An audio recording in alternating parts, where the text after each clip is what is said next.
25 अगस्त को इस्लामाबाद में तरलाई इमाम बारगाह के अंदर एक जाकिर ने अफजलुल बशर बादल अंबिया हज़रत अबू बकर सिद्दीक रज़ी अल्लाह तआला अन्हु की तौहीन की है। और उसने तौहीन के जुमले सिर्फ नहीं कहे बल्कि नऊज़ु बिल्लाह अलियाज़ु बिल्लाह माज़ अल्लाह सुम्मा माज़ अल्लाह हज़रत अबू बकर सिद्दीक रज़ी अल्लाह अन्हु पर कुफ्र का फतवा उसने दिया है। मुझे बताएं, जो पहला कलमा गो भी इस धरती पर मुसलमान नहीं है, रसूलुल्लाह की पहली वसूली भी इस्लाम वाली नहीं है, तो बताएं इस धरती पर मुसलमान कौन है? अल्लाह का करम हुआ, वहाँ उलमाए कराम ने इसके खिलाफ FIR दर्ज कराई और हुकूमत ने इसके खिलाफ रिपोर्ट दर्ज कर ली है। और जो दफ़ात लगे हैं वो दफ़ात हैं 295/A और 298/A, non bailable, non compoundable. न राजीनामा हो सकता है इस पर, न इस पर BBA हो सकती है कि जमानत कबल अज़ गिरफ्तारी हो, लेकिन अभी तक उसकी गिरफ्तारी नहीं की जा रही। इसका क्या मतलब है? हुकूमत खुद माहौल ख़राब करना चाहती है। मुझे बताएं, जब अबू बकर सिद्दीक रज़ी अल्लाह तआला अन्हु पर कुफ्र का फतवा लगेगा तो कहने वाले को अगला मुसलमान कहेगा? तो ज़ाहिर बात है वो कहेंगे भी तो काफिर है, गलीज़ तरीन बदतरीन काफिर है। फिर ये जुमला जो शुरू होगा, फिर आपके लिए माहौल को कंट्रोल करना कहाँ तक होगा? जब FIR दर्ज हुई है, FIR के बाद मुलज़िम को गिरफ्तार करना ये हुकूमत और पुलिस की जिम्मेदारी है। इदारों की कारकर्दगी पर यह सवालिया निशान है कि ऐसे बंदे को लगाम क्यों नहीं दी जा रही। इसके साथ में एक और मुतालबा करते हुए यूँ कहूँगा, इसकी गिरफ्तारी भी आप तायद करते हैं? ऐसे बंदों की गिरफ्तारी की होनी चाहिए, सारे दोस्त बताए होनी चाहिए। इस बंदे को गिरफ्तार करे हुकूमत, जज़ाकुमुल्लाह। और साथ में ये भी कहूँगा कि हुकूमत को चाहिए जिस्म फरोशी के अड्डे और फहाशी अड्डों पर पाबंदी लगाए ताकि इस जैसी जुबानें वहाँ जन्म न ले सके। नापाक नस्ल सहाबा और अहले बैत पर भौंकता है, नापाक नस्ल सहाबा और अहले बैत के खिलाफ बोलती है, पाक नस्ल कभी कभी नहीं इन अहले बैत और सहाबा के खिलाफ बोलने की जुर्रत करती है। तो इन नापाकी के अड्डों पर, फहाशी और जिस्म फिरोशी के अड्डों पर पाबंदी हो ताकि इस जैसी गलीज नस्ल भी पैदा ना हो सके। और कल उस बंदे का वजाहती बयान आया है कि जी मैंने तो यजीद को काफिर कहा है, मैंने हजरत अबू बकर सिद्दीक के बारे में नहीं कहा। ये उज़्र लंग है, झूठ है।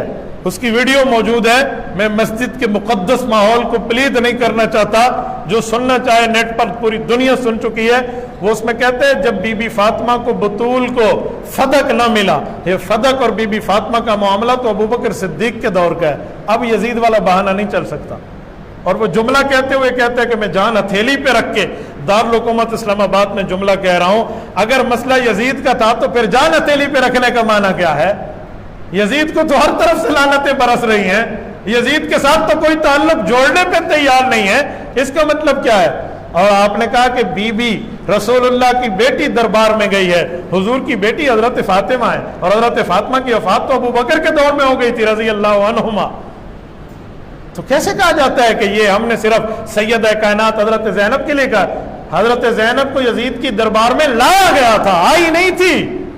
वो तो जालिमों ने जुल्म करके लाया था, और वो नवासी हैं। डायरेक्ट बेटी का इतलाक खातून जन्नत हजरत फातिमा ज़हरा सलामुल्लाह अलैहा पे होता है। ये तो उज़्र लंग है, झूठ नहीं बोलना चाहिए।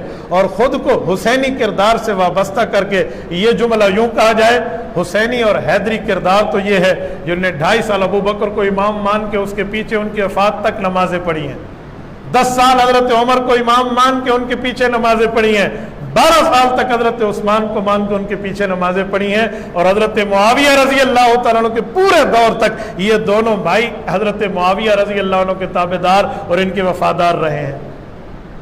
मसला यजीद पर खराब हुआ है ना, तो हजरत मुआविया तक तो एहतराम का मामला है। तो हुसैनी किरदार तो इनके एहतराम बताता है, हुसैनी किरदार तो इनकी इज्जत बताता है। हुसैनी किरदार ये नहीं है जो पेश किया जा रहा है। और आले तशी के मकतब फिक्र से जो संजीदा तबका है ना, उन्होंने भी इस जाकिर के खिलाफ बाकायदा मुहिम चलाकर कहा है कि ये बंदा हमारे मकतब फिक्र को बदनाम कर रहा है, ये हमारा नहीं है, ये बदनाम। मैं ऐसे बंदों को खिराज तासीन पेश करता हूँ। बहुत अच्छा है आप ऐसे जालिमों की निशानदेही कर रहे हैं। तो आखिर में मैं ये जुमला कहकर बात ख़त्म करूँगा, ऐसों की गिरफ्तारी होनी चाहिए, नहीं तो फिर अमन की ज़मानत उस मुल्क में कैसे दी जा सकती है जिसमें पुरअमन दौर का खलीफतुल मुस्लिमीन का ईमान भी महफूज ना हो।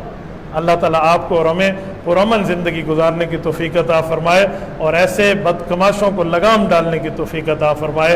अक़ूलु क़ौली हाज़ा व अस्तग़फ़िरुल्लाह व आख़िरु दअवाना अनिल हम्दुलिल्लाहि रब्बिल आलमीन।